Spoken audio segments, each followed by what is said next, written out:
കാസർഗോഡ് ജില്ലയിലെ കവർച്ചാ പരമ്പരയാണ് സ്പോട്ട് ലൈവിന് പരിശോധിക്കുന്നത്. തൃക്കരിപ്പൂരിലും ഉപ്പള സോങ്കാലിലും വീടുകൾ കുത്തിത്തുറന്ന് പണവും സ്വർണവും കവർന്നു. ഇത്തരത്തിൽ കവർച്ചകൾ പെരുകുന്നത് ജനങ്ങളെ ആശങ്കയിലാഴ്ത്തുന്നുണ്ട്. ഏതാനും ആഴ്ചകൾക്ക് മുൻപ് കുമ്പളയിലും വീട് കുത്തിത്തുറന്ന് സ്വർണവും പണവും അപഹരിച്ചിരുന്നു. KV ബൈജു ചേർന്നു കാസർഗോഡ് നിന്ന് വിശദാംശങ്ങളുമായി. ബൈജു, നമുക്കറിയാം ഈ സമീപ ദിവസങ്ങൾ പരിശോധിച്ചാൽ മാത്രം കാസർഗോഡ് ഒട്ടനവധി കവർച്ചാ കേസുകളാണ് റിപ്പോർട്ട് ചെയ്യപ്പെട്ടത്. വീടുകൾ കേന്ദ്രീകരിച്ചുള്ള കവർച്ച, വാഹനങ്ങളിൽ അതായത് ഇരുചക്ര വാഹനങ്ങളിലെത്തി വഴിയാത്രക്കാരുടെ മാല കവരുന്ന സംഘങ്ങൾ, ഇതിൻ്റെയൊക്കെ പിന്നിൽ അന്തർ സംസ്ഥാന മോഷണ സംഘമാണെന്ന സൂചന പോലീസിന് ലഭിച്ചിരുന്നു. ഏതെങ്കിലും മോഷണ കേസുകളിൽ പ്രതികളെ പിടികൂടാൻ പോലീസിന് കഴിഞ്ഞിട്ടുണ്ടോ ബൈജു? ടോമെ, ഇന്ന് രണ്ട് സ്ഥലങ്ങളിലാണ് കവർച്ച നടന്നത്. തൃക്കരിപ്പൂരിലും ഉപ്പള സോങ്കാലിലും. ഈ ഉപ്പള സോങ്കാലിലെ കവർച്ചയുടെ വിവരങ്ങൾ കേട്ടാൽ ആരും ഭയപ്പെടും. അത്തരത്തിലുള്ള ഒരു കവർച്ചയാണ് ഇന്ന് നടന്നത്. അതായത് ബദറുൽ മുനീർ എന്ന ഒരാളുടെ വീട്ടിലാണ് ഇത്തരത്തിൽ കവർച്ച നടന്നത്. ഇവിടെ ഇയാളുടെ ഈ ഇത്തരത്തിൽ വീട്ടിൽ ആളില്ലാത്ത സമയത്താണ്, ഇവർ ബന്ധുവീട്ടിൽ പോയ സമയത്താണ് ഈ കവർച്ച നടന്നത്. ഈ സമയത്ത് ബദറുൽ മുനീറിന്റെ പിതാവ്, സമീപത്തായി താമസിക്കുന്ന പിതാവ് ഇതുവഴി പോകുമ്പോൾ സംശയം തോന്നി ഈ വീട്ടിലേക്ക് നോക്കിയപ്പോഴാണ് 6 പേർ ഇത്തരത്തിൽ ഇരുചക്ര വാഹനങ്ങളിലായി എത്തിയ 6 പേരാണ് ഇത്തരത്തിൽ കവർച്ച നടത്തിയത്. ഇവർ ഈ പിതാവ് ഇത് ശ്രദ്ധയിൽപ്പെട്ട ഉടനെ പിതാവിനെ ആക്രമിച്ചു.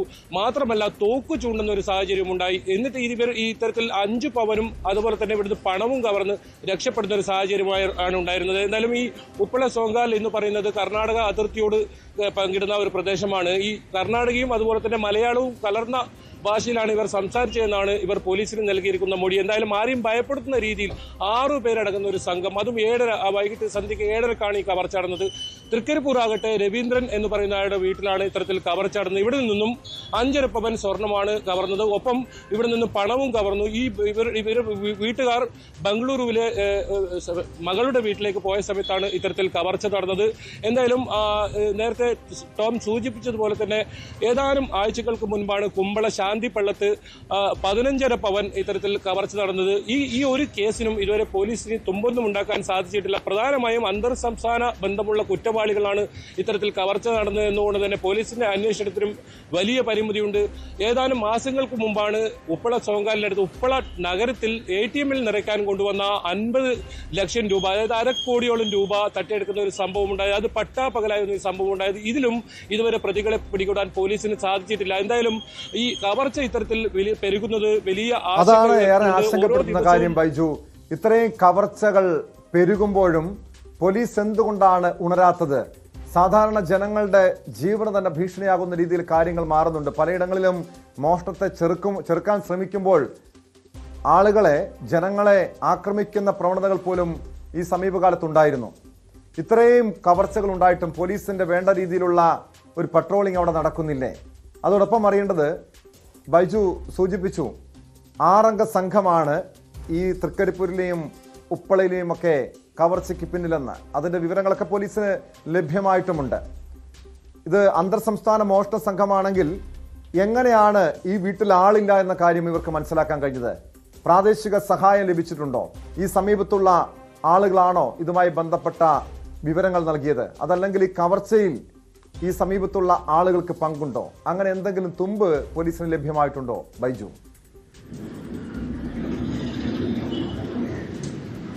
ടോമെ, തൃക്കരിപ്പൂരിലെ കേസല്ല പറഞ്ഞത്, മഞ്ചേശ്വരം ഉപ്പള സോങ്കാലിലാണ്. അതാണ് കർണാടകയോട് അതിർത്തി പങ്കിടുന്ന പ്രദേശം. തൃക്കരിപ്പൂർ കണ്ണൂർ ജില്ലയോട് പങ്കിടുന്ന പ്രദേശമാണ്.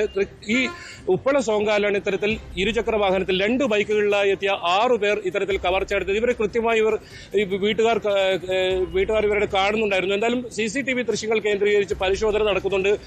ഞാൻ നേരത്തെ സൂചിപ്പിച്ചതുപോലെ ATM കവർച്ചയുമായി ബന്ധപ്പെട്ട് 100-ലധികം CCTV ക്യാമറകളാണ് പരിശോധിച്ചത്. പക്ഷേ ഇതുവരെ 1 മാസമായിട്ടും ഈ കേസിൽ പോലീസിന് ഒരു തുമ്പും മനസ്സിലാക്കാൻ സാധിച്ചിട്ടില്ല. എന്തായാലും ഇന്ന് നടന്ന കവർച്ചയുമായി ബന്ധപ്പെട്ട് വിരലടയാള വിദഗ്ധരും അതുപോലെ തന്നെ ഫോറൻസിക് സംഘമൊക്കെ പരിശോധന നടത്തിയിട്ടുണ്ട്. ഈ പിതാവ് ഈ വീട്ടിലെ വെളിച്ചവും ഇത്തരത്തിൽ ആൾക്കാരുള്ള ഒരു ഇത് കണ്ടുകൊണ്ടാണ് ആ ഭാഗത്തേക്ക് പോവുകയും ഈ ഇരുചക്ര വാഹനം കണ്ടതുകൊണ്ട് സംശയം തോന്നിയാണ് അങ്ങോട്ടേക്ക് പോയത്. പക്ഷേ ഈ മോഷ്ടാക്കൾ ഈ പിതാവിനെ ആക്രമിക്കുന്ന സാഹചര്യം ഉണ്ടായി. മാത്രമല്ല ഇവർ തോക്ക് ചൂണ്ടി ഭീഷണിപ്പെടുത്തുന്ന ഒരു സാഹചര്യം ഉണ്ടായി. അത്തരത്തിൽ ഭയപ്പെടുത്തുന്ന രീതിയിലാണ് കവർച്ചകൾ എന്നതാണ് ഏറ്റവും പ്രധാനം. നേരത്തെ നമുക്കറിയാം സ്വർണ്ണ വിലയൊക്കെ ഇപ്പോൾ വലിയ തോതിൽ കുതിച്ചു വരുന്ന ഒരു സാഹചര്യമാണ്. അതുകൊണ്ട് തന്നെ ഈ കവർച്ചക്കാർ ഇത്തരത്തിൽ പെരുകുന്നുണ്ടെന്ന് വേണം മനസ്സിലാക്കാൻ. എന്തായാലും ഇതുവരെ പോലീസിന് ഇതുവരെ പ്രതികളെ കുറിച്ച് യാതൊരു സൂചനയും ലഭിച്ചിട്ടില്ല. പോലീസ് അന്വേഷണം ആരംഭിച്ചിട്ടുണ്ട്. നേരത്തെ ATM കവർച്ച പോലെ തന്നെ ഈ സംഘം കർണാടകയിലേക്ക് കടന്നതായാണ് പോലീസിന്റെ പ്രാഥമിക നിഗമനം. അതുകൊണ്ട് തന്നെ കർണാടക കേന്ദ്രീകരിച്ചും അന്വേഷണം നടക്കുന്നുണ്ട്. നേരത്തെ പറഞ്ഞതുപോലെ മലയാളവും കന്നഡയും ഇടകലർന്ന ഒരു ഭാഷയാണ് ഇവർ സംസാരിച്ചതെന്ന് പറയുന്നത്. അങ്ങനെയാണെങ്കിൽ ഇത് ഏതായാലും പ്രാദേശിക സഹായം ടോം സൂചിപ്പിച്ചത് വളരെ പ്രധാനപ്പെട്ട കാര്യമാണ്. ഈ കവർച്ചകളിലെല്ലാം ഈ വീട് പൂട്ടി ബന്ധുവീട്ടിലേക്ക് പോകുന്ന സമയത്താണ് ഇത്തരത്തിൽ കവർച്ച നടന്നതെന്നാണ് സത്യം. അതുകൊണ്ട് തന്നെ പ്രാദേശിക സഹായം ഇത്തരത്തിലുള്ള മോഷ്ടാക്കൾക്ക് ലഭിക്കുന്നുണ്ടെന്ന് വേണം കവരാൻ. എന്തായാലും വലിയ സംഘം തന്നെ ഇത്തരത്തിൽ കവർച്ച നടത്തുന്ന സംഘം തന്നെ ജില്ലയിൽ നിലയുറപ്പിച്ചിട്ടുണ്ട്. ക്ഷേത്രങ്ങൾ കേന്ദ്രീകരിച്ചും നിരവധി കവർച്ചകൾ കഴിഞ്ഞ ദിവസങ്ങളിലെല്ലാം റിപ്പോർട്ട് ചെയ്തു. മാത്രമല്ല കവർച്ചാ ശ്രമവും പല സ്ഥലങ്ങളിലും ഉണ്ടായി. ഇത്തരത്തിൽ വലിയ കവർച്ചകൾ പ്ലാൻ ചെയ്ത് വരുന്ന ഒരു സംഘം ഇത്തരത്തിൽ വരുന്നു എന്നാണ് എന്തായാലും പോലീസിന്റെ പ്രാഥമികമായുള്ള നിഗമനം. അത്തരത്തിലുള്ള അന്വേഷണം തന്നെയാണ് പുരോഗമിക്കുന്നത്. എന്തായാലും കർണാടക കേന്ദ്രീകരിച്ച് അന്വേഷണം നടത്തുമെന്ന് തന്നെയാണ് പോലീസ് പറയുന്നത്. മഞ്ചേശ്വരം പോലീസാണ് ഇത് സംബന്ധിച്ച് സോങ്കാലിലെ കവർച്ച സംബന്ധിച്ച് അന്വേഷണം നടക്കുന്നതെങ്കിൽ തൃക്കരിപ്പൂരിലെ അന്വേഷണം ചന്ദേര പോലീസാണ്. ഇപ്പോഴും ഡോഗ് സ്ക്വാഡ് ഉൾപ്പെടെയുള്ള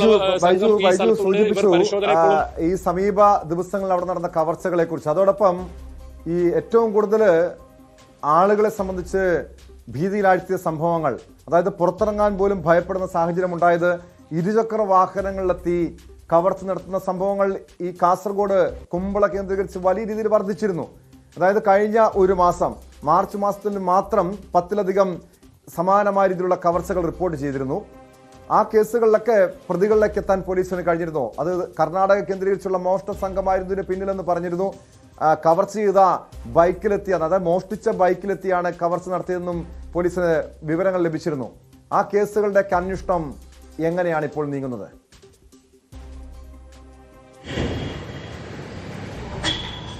ടോമെ, ഇതും വലിയ ആശങ്ക ഉയർത്തുന്ന കാര്യമാണ്. ഈ പ്രായമായ സ്ത്രീകൾ ഉൾപ്പെടെ ഈ റോഡിലൂടെ നടന്നു പോകുമ്പോൾ ഇത്തരത്തിൽ ഇരുചക്ര വാഹനത്തിലെത്തുകയും ഹെൽമെറ്റ് ധരിച്ചെത്തി ഇത്തരത്തിൽ മാല പൊട്ടിക്കുന്ന ഒരു പ്രവണത. അതായത് ഈ വർഷം മാത്രം 50-ൽ കൂടുതൽ കേസുകളാണ് റിപ്പോർട്ട് ചെയ്തത്. കഴിഞ്ഞ ഏതാനും ദിവസങ്ങൾക്ക് മുൻപാണ് കാസർഗോഡിന്റെ സമീപ പ്രദേശത്ത് ഇത്തരത്തിൽ മാല തട്ടിപ്പറിക്കുന്ന ഒരു സംഭവം ഉണ്ടായിരുന്നത്. ഇവരെ ആക്രമിക്കുകയും ചെയ്തിരുന്നു. ഈ കേസിൽ ഏതായാലും പ്രതിയെ പിടികൂടിയിട്ടുണ്ട്. ഇയാൾ നേരത്തെ ബേക്കൽ അതുപോലെ തന്നെ മേൽപ്പറമ്പ് തുടങ്ങിയ പോലീസ് സ്റ്റേഷനുകളിലെ നിരവധി ഇത്തരത്തിൽ ബൈക്കിൽ എത്തി മാലമോഷണ കേസിലെ പ്രതിയാണ്.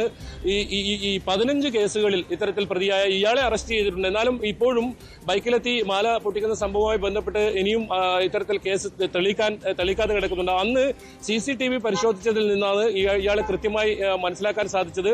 ഇയാൾ നേരത്തെയും പ്രതിയായതുകൊണ്ട് ബേക്കൽ പോലീസ് സ്റ്റേഷനിൽ നേരത്തെ അറസ്റ്റ് ചെയ്യപ്പെട്ട പ്രതിയായതുകൊണ്ട് തന്നെ ഇയാളെ കണ്ടെത്താൻ സാധിച്ചു. ആ കേസിൽ ഏതായാലും പ്രതിയെ അറസ്റ്റ് ചെയ്തിട്ടുണ്ട്. ഇയാൾ ഇപ്പോൾ റിമാൻഡിലാണ്. ഇയാൾ ജാമ്യത്തിൽ ഇറങ്ങിയതിനു ശേഷമാണ് വീണ്ടും ഇത്തരത്തിൽ ഇത്തരത്തിൽ ബൈക്കിലെത്തി മാല പൊട്ടിക്കുന്ന മോഷണം നടത്തുന്നത്. എന്തായാലും ഇപ്പോഴും പല ഭാഗങ്ങളിൽ വീടുകളിൽ വെള്ളം ചോദിച്ചെത്തുക, അല്ലെങ്കിൽ വഴിയിലൂടെ നടന്നു പോകുന്നവരുടെ മാല തട്ടിപ്പറിക്കുക, CCTV ഇല്ലാത്ത പ്രദേശങ്ങളിൽ, അതായത് വ്യാജ നമ്പർ പ്ലേറ്റ് വെച്ച ബൈക്കിൽ പലപ്പോഴും മോഷ്ടിച്ച ബൈക്കുകളായിരിക്കും ഇവർ ഉപയോഗിക്കുക. അതുകൊണ്ട് തന്നെ ഇതിലും പ്രതികളെ പിടികൂടാൻ പോലീസിന് വലിയ പ്രയാസമാണ്, വലിയ ബുദ്ധിമുട്ടാണ്.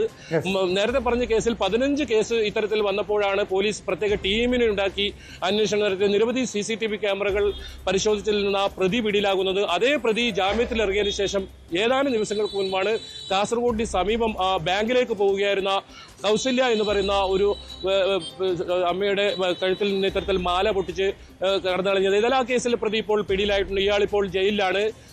ഇനിയും ഇത്തരത്തിൽ മാല മോഷണവുമായി ബന്ധപ്പെട്ട കേസുകളിൽ പ്രതികളെ പിടികൂടാൻ എന്തായാലും വലിയ ആശങ്ക തന്നെയാണ് ഈ മോഷണങ്ങളൊക്കെ ജില്ലയിൽ ഉണ്ടാക്കുന്നത്. ഏതായാലും കാലവർഷത്തിന് സമയത്ത് ഇത്തരത്തിൽ മോഷണങ്ങൾ വലിയ തോതിൽ റിപ്പോർട്ട് ചെയ്യപ്പെടാറുണ്ട്. പക്ഷേ ഈ സമയത്തും ഇത്തരത്തിൽ സന്ധ്യാസമയത്ത് പകലും ഒക്കെ കവർച്ച നടക്കുന്ന ഒരു പ്രവണതയാണ് കഴിഞ്ഞ കുറെ കേസുകൾ പരിശോധിച്ചാൽ കാണാൻ സാധിക്കുന്നത്. മാത്രമല്ല പ്രതികളെ കുറിച്ച് സൂചന പോലും ലഭിക്കാത്ത രീതിയിലുള്ള കുറ്റവാളികൾ അത്തരത്തിലുള്ളൊരു ആശങ്കപ്പെടുത്തുന്ന സാഹചര്യമാണ് ഇപ്പോൾ എന്തായാലും നിലനിൽക്കുന്നത്. ടോം.